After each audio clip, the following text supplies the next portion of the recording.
do Evangelho vai ser o tema da nossa mensagem nessa noite. Irmãos, o apóstolo Paulo aqui, o maior teólogo do cristianismo, ele está saindo de Éfeso rumo a Jerusalém quando escreveu o seu maior tratado teológico, a carta aos Romanos. No início dessa epístola, ele vai tratar de um tema principal da sua carta. Que tema é esse? A singularidade do Evangelho. Porque só de início, se você observar, ele demonstrou três atitudes em relação ao Evangelho. Primeiro, eu sou devedor. Segundo, eu estou pronto. E o terceiro, eu não me envergonho. Está tudo dentro desse versículo. Logo de cara, de início, ele demonstrou três atitudes em relação ao Evangelho. Eu sou devedor. Segundo, estou pronto. E terceiro, eu não me envergonho do Evangelho. Quem se envergonharia do Evangelho de Cristo? Quem se envergonharia da palavra de Cristo? Quem? É isso que Paulo está falando. Por que alguém se envergonharia do Evangelho? Primeiro, porque se trata da pessoa de Cristo, o Messias de Deus que nasceu de forma humilde, como falou o missionário. Como alguém se envergonharia do Evangelho? Primeiro, porque se trata da pessoa de Cristo, o Messias que nasceu na cidade de Belém, na própria, e morreu na cruz. Os judeus se envergonhariam disso, porque eles esperavam o Messias que viria para reger, para colocar ordem, para libertar Israel do governo romano, das autoridades da época. Então eles se envergonharam, porque se tratava da pessoa de Cristo, o Messias de Deus, que veio numa manjedoura, nasceu de uma forma humilde, cresceu em Belém, uma cidade pobre, e foi crucificado na cruz. As pessoas se envergonhariam. Segundo, porque é pelo Evangelho que o próprio apóstolo Paulo já havia sofrido açoites, perseguições, afrontas. O próprio apóstolo Paulo já havia sofrido açoites, prisões, no habitar da cruz, ser escândalo aos judeus, decorrente da proclamação do Evangelho. As pessoas se envergonhariam, porque o próprio Paulo, ele sofreu. Quem quer sofrer para evangelizar? Quem quer sofrer? Então isso era vergonha. Quem é o crente aqui que quer evangelizar e de cara levantar? É vergonhoso, né? Mas as pessoas se envergonhavam porque o Evangelho, o próprio apóstolo Paulo já havia sofrido açoite e perseguição. Quem quer sofrer pelo Evangelho? Ninguém. Mas Paulo, na sua carta aos Romanos, ele vai dizer que é devedor, que está pronto, e ele não se envergonha do Evangelho. Por quê? Porque ele vai falar que é poder de Deus para a salvação, tanto dos judeus como também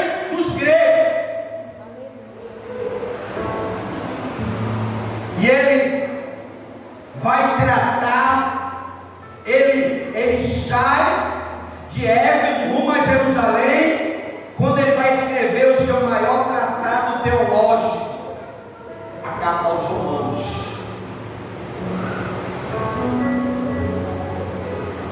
Paulo ele vai dizer: pois não me envergonho do Evangelho, porque é poder de Deus para a salvação de todo aquele que nele crê, primeiro dos judeus e também dos gregos.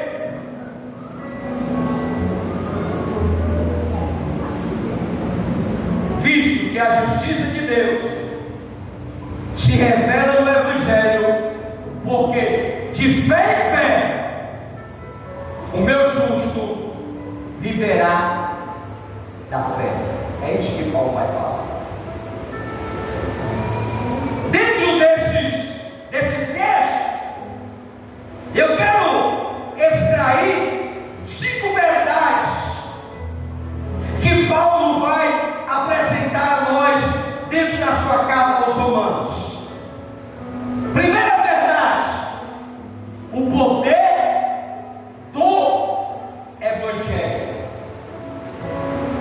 Vou repetir para você decorar: o poder do Evangelho. É o primeiro ponto.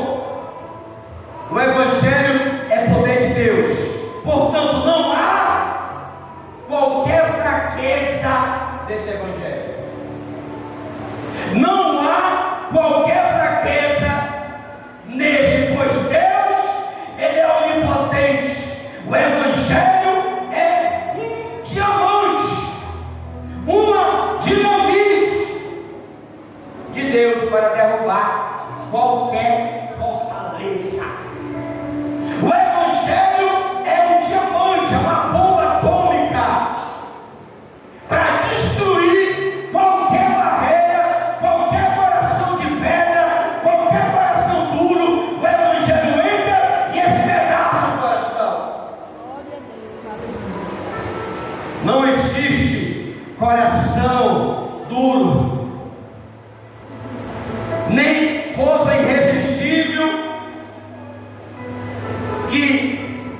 nem a incredulidade que fique de pé diante do poder do Evangelho.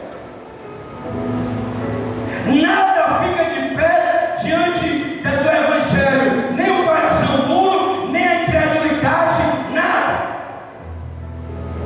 nem a cegueira. O próprio Paulo, que era perseguidor e cansado da igreja, na sua marcha sangrenta, com oposição ao Evangelho, o próprio Deus se revelou para ele, olha para cá para ele e diz: Saulo, por que tu me persegues? Tudo para ti é lutar contra os aguilhões. O próprio Paulo, na sua ação irreversível do Evangelho, o Evangelho quebra as barreiras, derruba a estrutura, penetra nos lugares mais fechados e transforma o coração. Foi o que Deus fez com Paulo.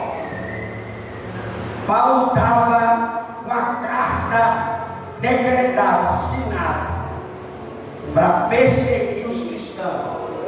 Ele estava com a autoridade do governo. Monta no cavalo e vai. Aí uma luz do céu desce. Fala a Bíblia, Atos vai falar sobre isso. Saulo, por que tu me persegues? Duro é para ti lutar, duro para ti é perseguir o meu povo.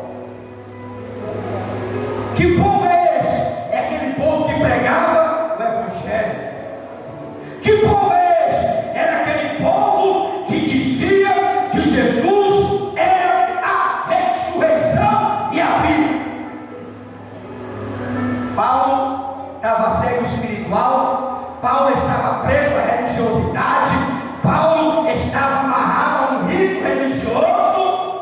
Aí Deus vai lá e quebra tudo através do poder do Evangelho. Quebrou as barreiras, quebrou a cegueira espiritual. Paulo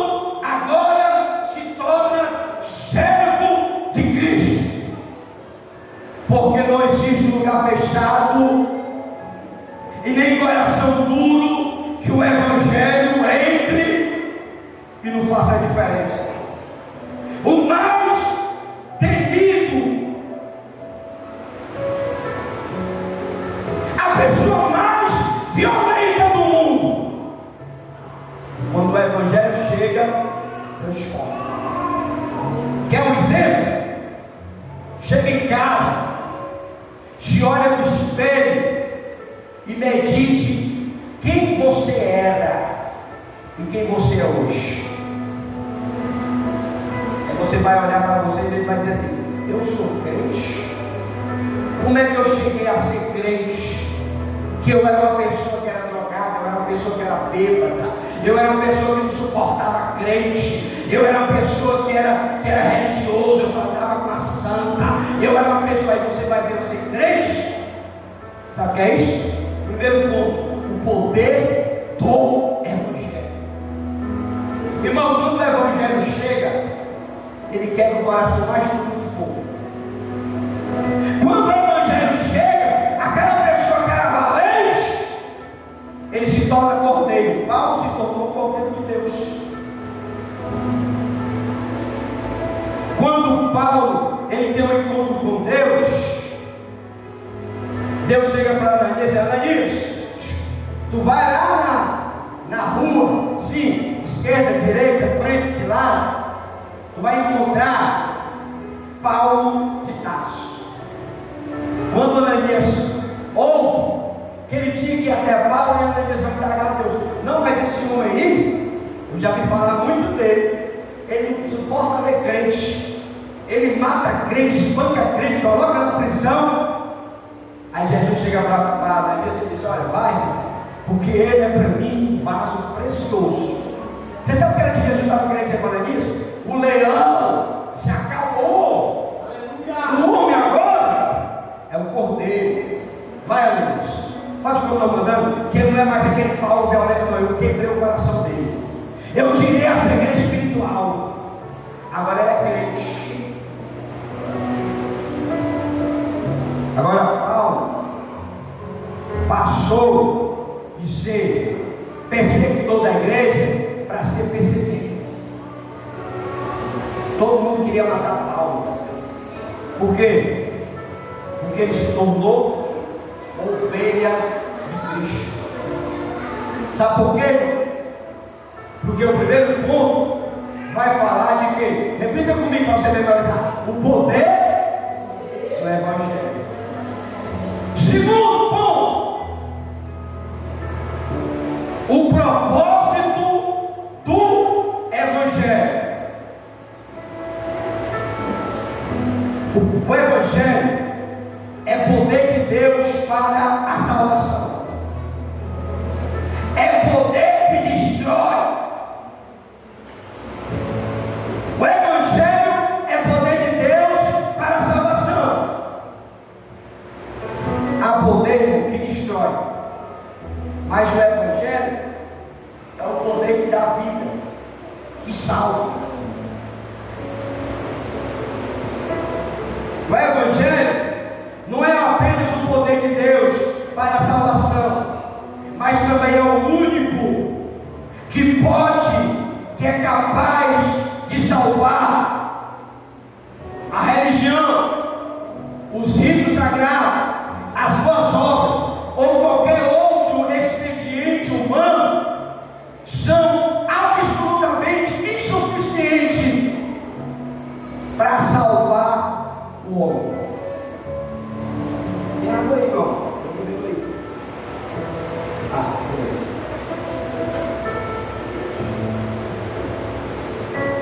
Há poder que destrói, mas o Evangelho traz vidas. A religião, as boas obras, os ritos, tudo isso é insuficiente para a salvação da humanidade. Só no Evangelho a salvação. Só no Evangelho há poder de Deus. Só no Evangelho No Evangelho das Boas Novas de Cristo, a sua vida, a sua morte, a sua ressurreição, o seu governo, não há salvação em nenhum outro nome a não ser no nome de Jesus. Não existe outro nome a qual os homens possam ser salvos a não ser no nome de Jesus. E o segundo ponto é o propósito do Evangelho.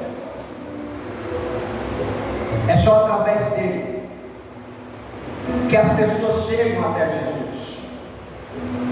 É só através deste propósito que nos aproximamos em Cristo. Através do sacrifício, da morte, da ressurreição, do seu governo, porque não há salvação em nenhum outro nome. A religião não salva, as boas obras não salvam, o credo religioso, a posição eclesiástica não salva. Somente a salvação no nome de Jesus. Então, o segundo ponto, o propósito do Evangelho, a salvação só em Jesus. Evangelho de João, capítulo 14, verso 6. A Bíblia vai dizer no verso 1 em diante, os discípulos estavam tudo preocupados. Evangelho de João, capítulo 14. Jesus chega para o discípulo e diz: não se turbe o vosso coração, credes em Deus, credes também em mim. Na casa de meu pai há muitas moradas. Se não fosse assim, eu não vos teria dito que vou preparar-vos lugar, para que onde eu estiver, vós estejais também. Aí a Bíblia vai falar que um dos discípulos chega e diz: Senhor, mostra-nos o Pai, e isso nos basta. Filipe vai dizer isso. Lá no Evangelho de João vai falar. Aí Jesus chega para ele e diz: olha, não sabes tu que eu estou no Pai e o Pai está em mim? Aquele que vê a mim, vê o Pai. Como diz tu? Mostra-nos o Pai. Aí Jesus vai dizer: eu sou o caminho, sou a verdade e a vida.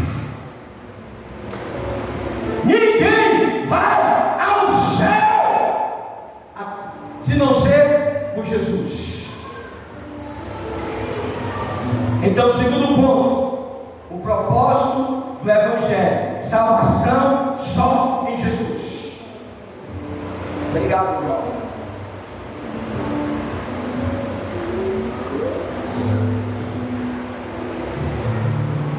Terceira verdade, o alcance do Evangelho. O Evangelho é o poder de Deus para a salvação de todo aquele que crê. Só daquele que crê. O Evangelho não é poder de Deus para a salvação dos descrentes. Embora a fé não seja a causa metódica da nossa salvação, a sua causa, embora a fé não seja a causa metódica da nossa salvação, a sua causa é instrumental. Apropriamos da salvação pela graça, mediante a fé. Isso é algo que não vem de nós, é um dom de Deus. A salvação é oferecido a todos, mas somente aos que creem. Se você crê, se tua boca confessar e em teu coração crer que Jesus ressuscitou, nós terá salvo. Romanos capítulo 9 vai falar sobre isso. Se tua boca confessar e em teu coração crer que Jesus ressuscitou do morto, tu serás salvo. Romanos capítulo 10, se não me fala a memória.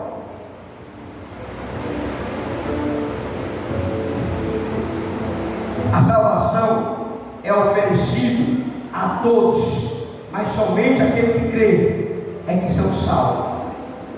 Não há acepção de pessoa no Evangelho. Seja qual for a raça, seja qual for a posição, seja qual for a classe social, todos aqueles que crêem serão salvos. Irmão, a salvação é um presente de Deus para todo mundo. Aqueles que estão na igreja e aqueles que estão fora da igreja. Jesus morreu por todos. Mas para isso, a pessoa tem que crer. Porque o alcance do Evangelho é isso. Jesus não morreu na cruz só pelos crentes. Ele morreu pelos não crentes. Mas eles precisam crer. Porque Romanos, bota Romanos 10, se é Romanos 10, 9 para ver se é, que a minha cabeça falha, mas eu não sei. Romanos 10, 9. Se tua boca confessar o Senhor Jesus e em teu coração crer que Deus ressuscitou dos mortos, será salvo. Tem que confessar, tem que crer, porque não há acepção de pessoa. Deus, ele salva todos, mas é necessário a pessoa acreditar. É necessário a pessoa reconhecer esse Evangelho. E o terceiro lugar é o alcance do Evangelho. O Evangelho precisa alcançar um número maior de pessoas. Irmãos, o que está faltando, olha para cá, hoje, é só Jesus voltar. Não, pastor, mas a Bíblia diz que quando o Evangelho alcançar os confins da terra, irmão, com a tecnologia que nós temos hoje, é impossível alguém não conhecer o Evangelho. Com a tecnologia que nós temos hoje, você manda aqui uma mensagem, a mensagem vai chegar lá no outro país. É impossível as pessoas não conhecerem o Evangelho. Tem certas aldeias de difícil acesso, mas o Evangelho está sendo pregado. Tem países que matam cristão, mas o Evangelho está sendo pregado. Porque se tem país que é proibido entrar o Evangelho e estão matando crente, é porque o Evangelho chegou lá. Amém ou não amém? Se não perseguem os cristãos nos países muçulmanos, na Índia, seja onde for, porque alguém chegou lá. E se alguém chegou lá, alguém ouviu falar de Jesus.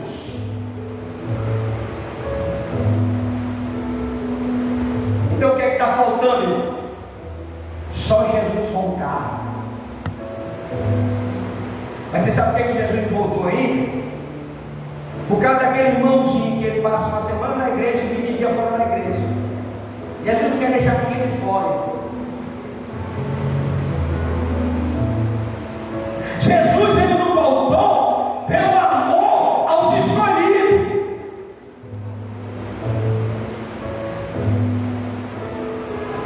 Porque no mundo que nós estamos vivendo hoje, posso até estar errado,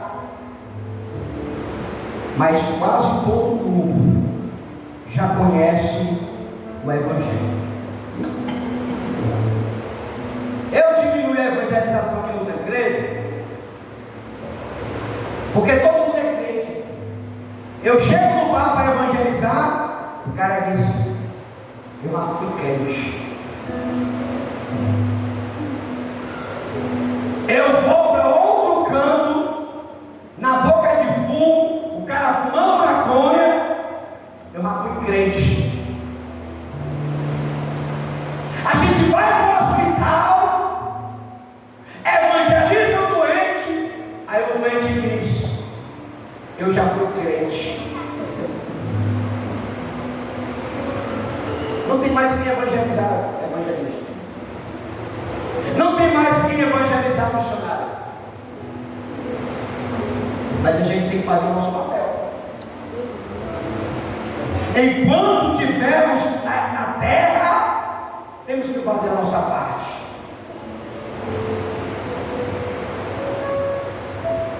E eu fico triste quando eu vejo crente afastado da igreja. Fico triste. Por quê? Porque era mais um que poderia estar nos ajudando na evangelização. Porque era mais um que poderia estar no grupo de evangelização com a gente.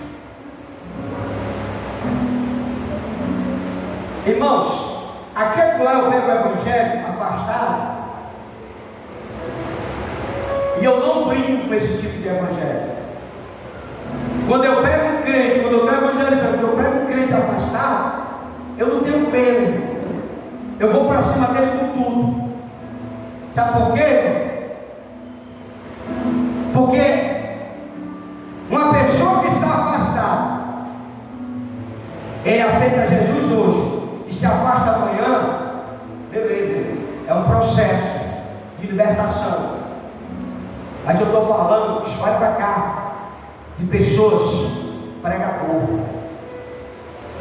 Eu estou falando de tipo de gente pregador.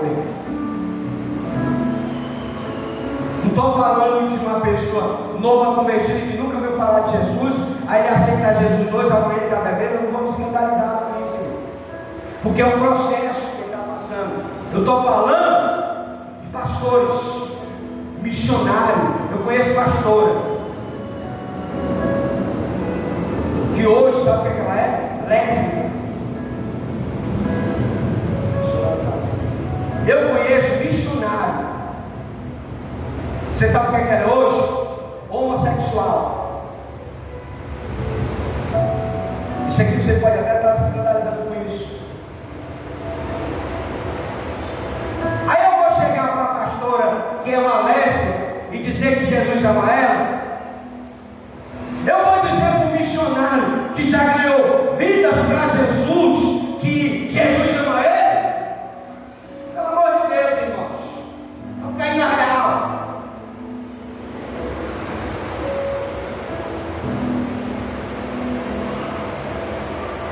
O evangelho precisa alcançar todos. Aí o que é que acontece? A igreja fica perdendo tempo com crente velho, perdendo tempo com crente que está afastado, crente com 20 anos na igreja, com 30 anos na igreja, que é professor da escola bíblica, que é pregador, que é evangelista, que é missionário, aí quer virar casaca.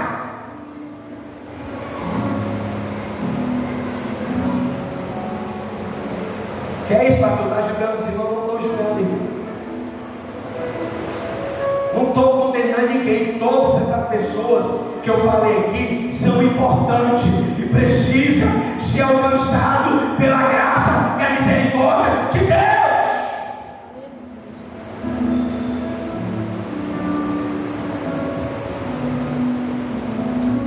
Precisa ser alcançado pelo evangelho, mas é missionário, mas é pastor, mas é evangelista, mas é isso, mas é aquilo. Aí isso, olha para cá, dificulta o crescimento do evangelho. Isso dificulta a volta de Jesus.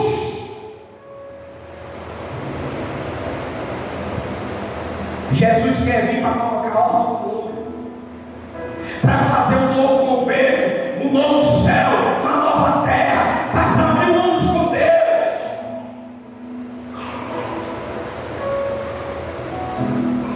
Aí fica essa situação. Estava evangelizando a navegação do tempo desse, a mulher sentada aqui, o marido aqui, todos os dois bebendo. Eu sou da igreja, eu sou evangélico. Aí você sabe que eu olhei para eles assim, sem ter vergonha não. Conhecedor da Bíblia, bebendo. Qual o problema a gente pegar uma coisinha? Será que Deus querendo indagar, querendo questionar a Bíblia?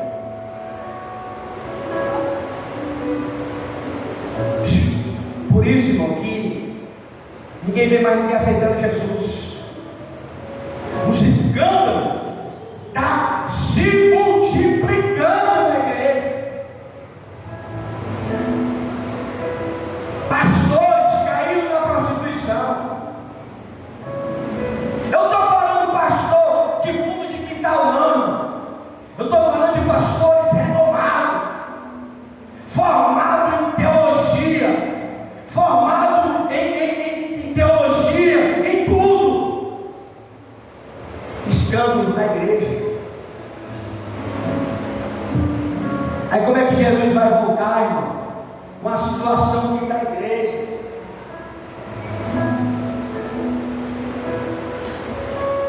Enquanto os crentes brincam de ser crente, o diabo está agindo na igreja. Diz para a pessoa que está do lado: não brinca de ser crente não, irmão.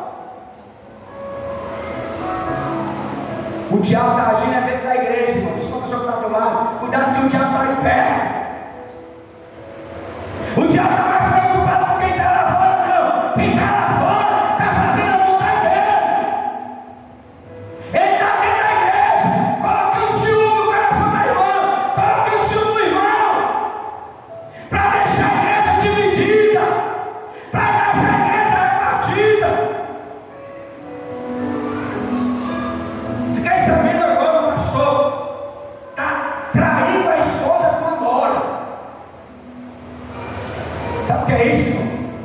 É a vida de Jesus. Sabe o que é isso, irmão? É o diabo trabalhando na igreja. Enquanto fica escolhendo o dia para ir para o culto, o diabo está agindo dentro da igreja. Enquanto está pensando assim: será que eu vou para o culto hoje? Aí o diabo diz: não vai hoje não, porque tu está cansado, fica em casa. Aí ele bota tu para dormir. Aí ele diz assim: essa aqui eu já venci, ela nem foi para o culto hoje, agora eu vou procurar quem está lá dentro. Aí começa a fazer o movimento dentro da igreja. Sabe o que é isso, irmão? Final dos tempos. Quantos crentes, irmão, não estão saindo da igreja por causa de um pilantra desse? Eu digo é assim a palavra. Porque Deus nos escolheu, irmão, para sermos os seus mensageiros. Eu não estou aqui brincando, acusando quem caiu, quem não caiu, quem está fraco, quem está forte. Não! Eu estou falando isso, irmão, para você dobrar a tua vigilância. Eu estou aqui falando para tu vigiar, orar por ele, pela igreja, pelos irmãos.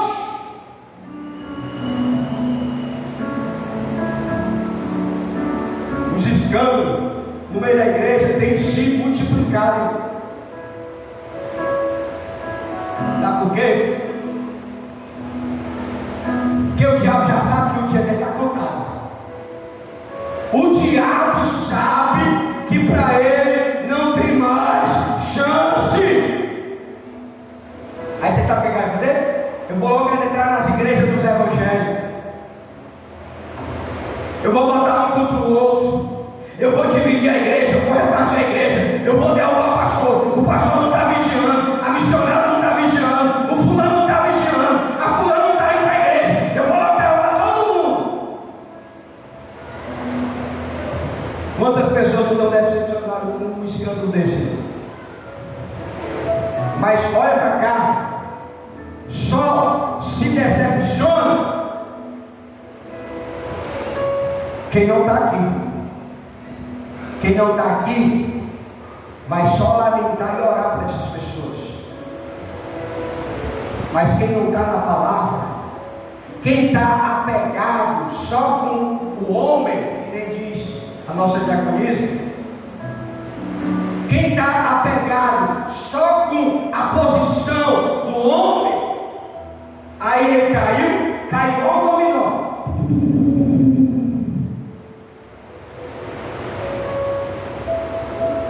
Irmãos, medite na palavra. Irmãos, eu já estou com mais de 20 anos que eu estou na igreja. Mais de muitos anos. Eu já vi tanta coisa na igreja, que se eu não tivesse alicerçado nisso aqui, eu não seria mais crente hoje.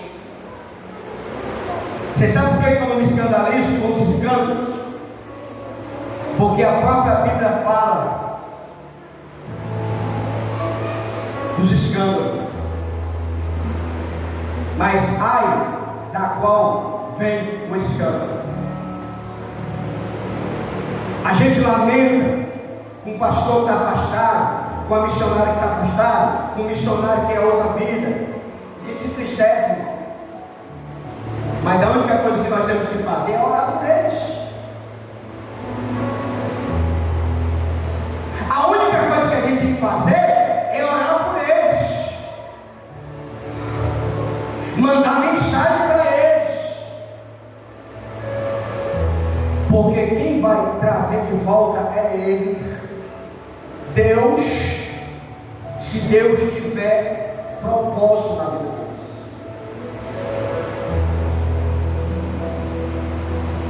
Porque a Bíblia fala que nem todos, quem diz Senhor, Senhor, entrará no meu reino,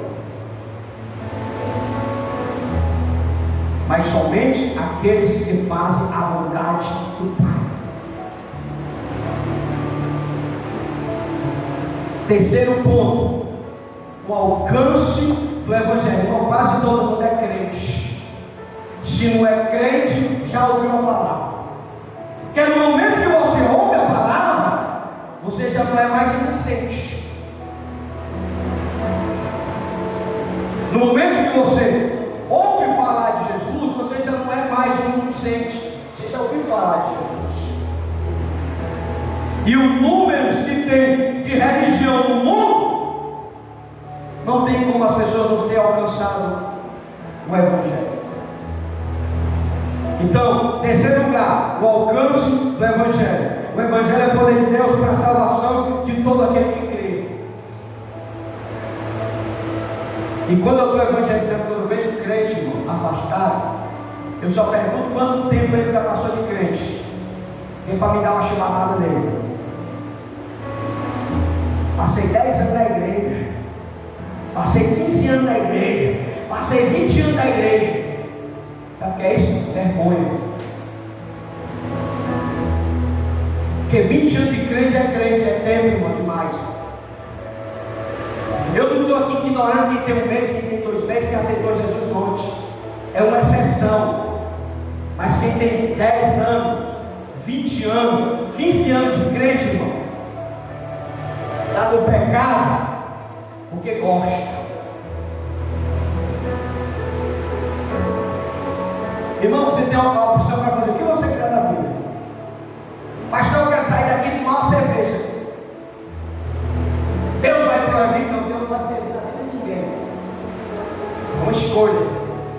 Você não é obrigado a ser crente, é uma escolha. Deus chega para Adão e diz: Adão, não coma, porque se tu comer, tu vai morrer. Pronto, irmão. Ele foi lá e comeu, sabendo que não era para comer. Simples. Pastor, vou beber. Vai beber sabendo que é pecado. Pastor, eu vou deixar minha mulher por outro. Vai deixar sabendo que é pecado.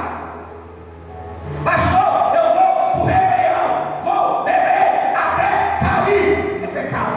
Está sabendo. Vai sabendo. Não existe esse negócio de pecou, porque pastor, a carne é fraca. Isso é conversa fiada, irmão. Carne é fraca, mas o pecado não é vitamina para ninguém. Você tem um livre hábito para fazer o que você quiser na vida. Paulo diz: tudo é permitido, mas nem tudo me convém.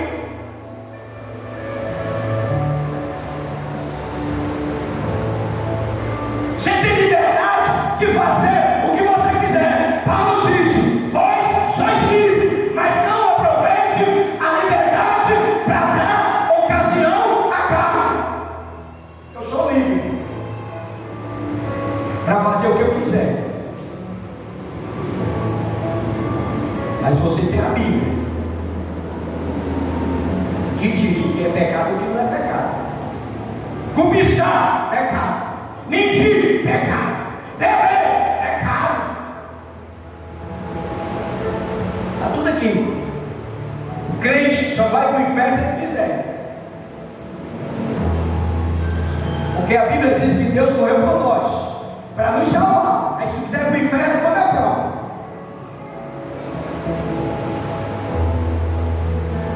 O alcance do Evangelho. Quarto lugar, a universidade do Evangelho. O Evangelho é poder de Deus para a salvação de todo aquele que nele crê. Primeiro, dos judeus, também do grego.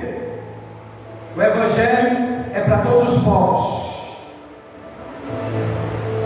Jesus morreu para comprou com seu sangue aquele que procede de toda tribo, de toda nação. Não há limitação geográfica nem barreira no Evangelho. O Evangelho é endereçado a toda criatura em todo o mundo, até os confins da terra.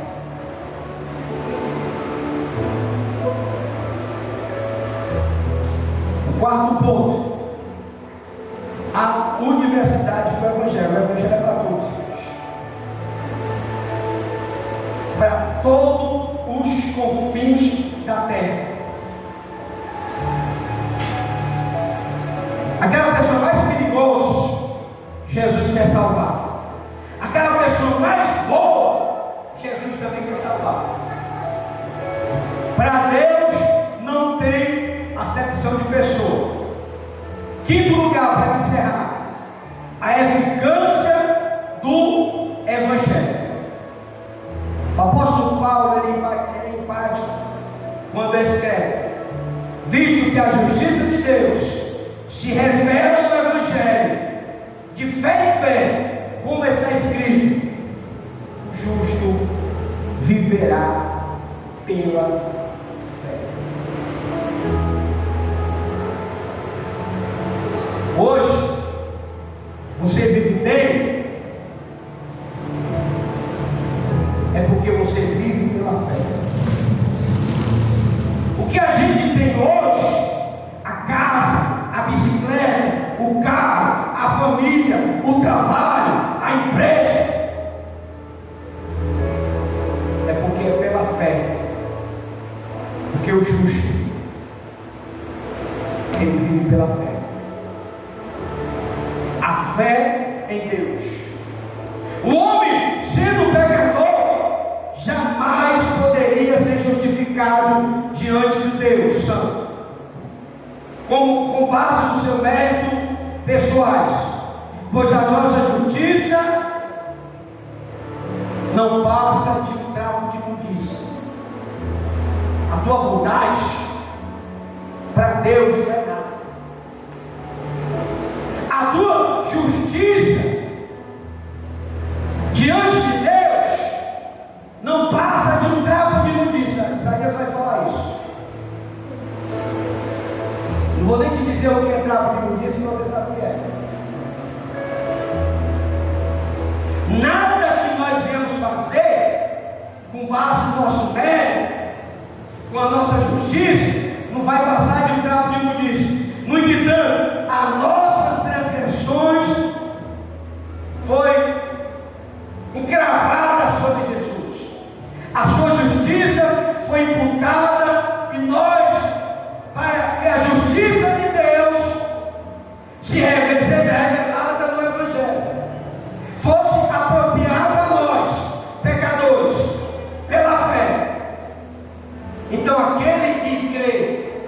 declarando justo diante do tribunal de Deus, passa a viver pela fé.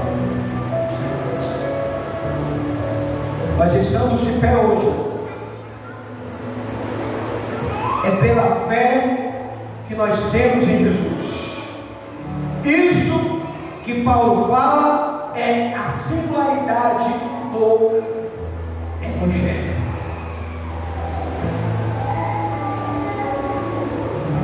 Paulo, ele vai dizer: eu não me envergonho do Evangelho, porque o Evangelho é o poder de Deus para a salvação de todo aquele que crê. Agora você vai olhar para si mesmo e vai dizer: eu me envergonho do Evangelho? Você se envergonha de quem você é? Quem se envergonharia do Evangelho? Diz para a pessoa que está ao teu lado: irmão, se envergonha de quem você é.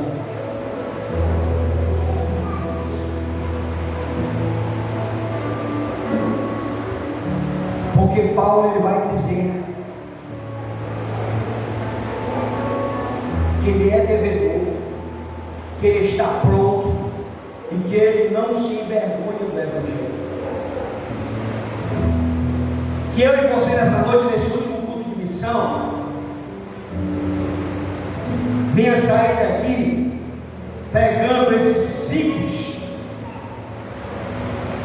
cinco pontos, esses 5 verdades que Paulo mencionou: o poder do Evangelho, o propósito do Evangelho, o alcance do Evangelho, a universidade do Evangelho e a eficácia do Evangelho.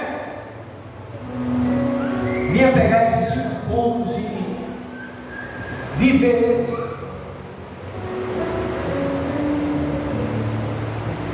Diz para a pessoa que está ao teu lado: irmão, leve as coisas de Deus a sério.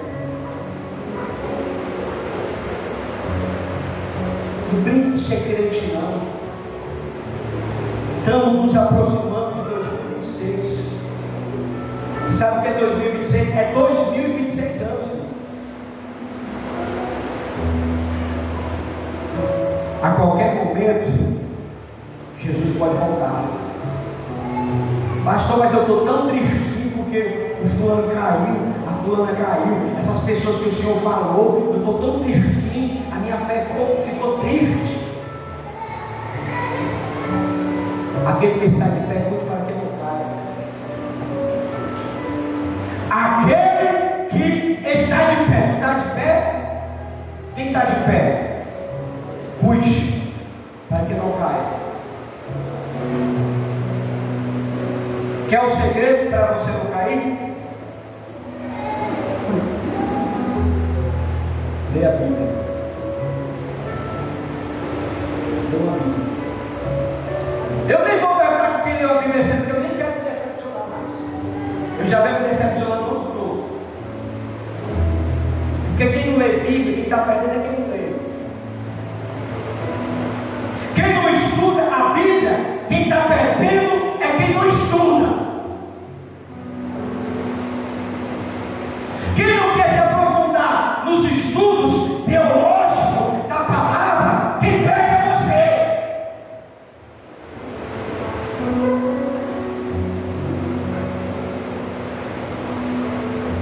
Paulo, ele disse: eu não me envergonho do Evangelho de Cristo, pois eu sou devedor. Irmão, que nós nessa noite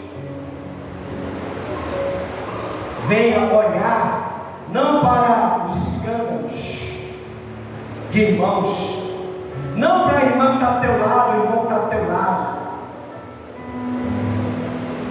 Ó, coloca a tua fé aqui. Pastor, estou todo decepcionado com aquela irmã ali, esquece a irmã. Pastor, estou todo decepcionado com aquele irmão, esquece o irmão. Foca nisso aqui. Irmãos, com esse tempo que eu sou de crente, que não significa nada, a quantidade de anos de crente não significa nada, que é o crente mais velho é o diabo. Mas o coisas, irmãos. Aprendi muitas coisas. E hoje eu estou aqui de pé. Não é porque eu sou bom, não é porque eu leio Bíblia, não é porque não. É por causa dele, é Deus que é. Deus é que nos mantém de pé. A gente se entristece com o irmão que está afastado, com o irmão que está caído, com a fulano que traiu, com o fulano que traiu, com a igreja que rachou, com a igreja que está emendada, com a igreja que está partida. Você sabe o que é que me deixa triste no meio de tudo isso? É que é o nome dele lá, é do Pai, que está sendo escandalizado. É o nome de Deus que está sendo escândalo.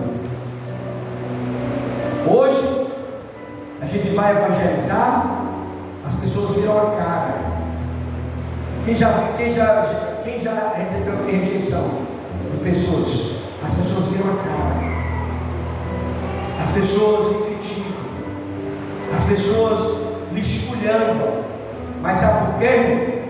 Por causa dos escândalos. Mas eu vou deixar de fazer o evangelho, de pregar, de evangelizar por causa disso? Ou não? Vou fazer minha parte. Que nessa noite nós devemos sair daqui fazendo a nossa parte, o nosso papel como crente. Nós somos testemunho de Cristo. Eu sou testemunho do que Jesus fez na minha vida. Você é testemunha do que Jesus fez na sua vida. Que foi, pastor, eu era depressivo, agora eu sou liberto. Testemunho de Jesus. Pastor, eu era uma pessoa doente, Deus me curou.